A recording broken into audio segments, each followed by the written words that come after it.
Si vous partez en voyage, évidemment, vous planifiez votre voyage avant de partir. Quand vous devez faire, mettons, votre budget pour votre mois ou votre année, vous devez planifier votre budget, prévoir vos dépenses pour pas vous lancer comme ça dans des dépenses inconsidérées qui ne rentreraient pas dans votre budget. Et donc, votre recherche d'emploi, c'est exactement la même chose. La recherche d'emploi, ça se prépare, ça se planifie. On n'envoie pas comme ça des CV pas très travaillés à des tonnes d'employeurs un petit peu dans tous les sens. Ça risque d'être une perte de temps énorme. Et étant donné un taux de réponse qui va être dramatiquement bas, ça va être aussi beaucoup de frustration que l'on va générer. Donc, on va essayer de planifier nos affaires, de prévoir, de faire les étapes avant de se dire, là maintenant, je vais être capable d'envoyer tel CV à tel objectif d'emploi parce que j'ai réellement des chances d'être retenu en entrevue. Donc, la première démarche à faire, c'est de définir son objectif professionnel. Un objectif qui fait suffisamment du sens pour qu'on ait un discours construit avec lequel on est en confiance pour se présenter aux gens dans notre recherche d'emploi. Un objectif aussi pour lequel il existe réellement des opportunités d'emploi et un objectif pour lequel on connaît le milieu de travail dans lequel il s'intègre. Ensuite, on fait le travail de s'évaluer par rapport à cet objectif d'emploi. Est-ce que aujourd'hui, je suis à jour dans mes compétences, dans mes certifications ou autres pour être capable de faire ce travail-là?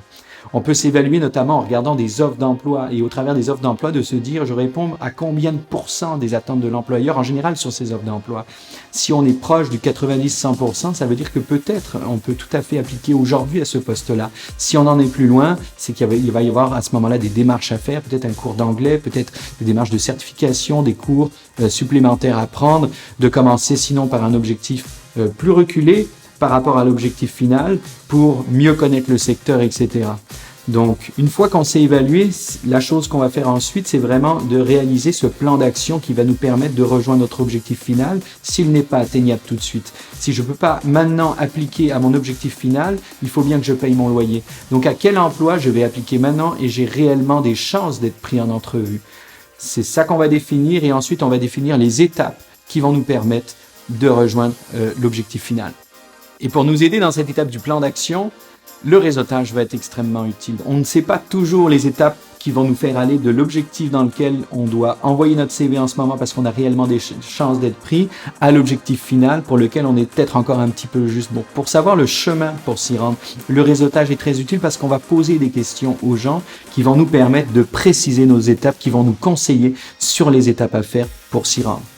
Et une fois qu'on a fait ces premières étapes, c'est là qu'on va véritablement rentrer en action, qu'on va préciser notre CV par rapport à l'objectif d'emploi pour lequel on a réellement des chances d'être pris en entrevue, qu'on va ajuster évidemment des lettres à chacune des offres d'emploi. C'est là qu'aussi on va améliorer notre LinkedIn en fonction de ce qu'on a défini, qu'on va travailler nos entrevues, qu'on va travailler l'attitude aussi également qu'on peut dégager notamment. C'est là qu'on envoie des CV tranquillement à chaque semaine et évidemment qu'on va vraiment développer son réseau pour tranquillement proposer nos services.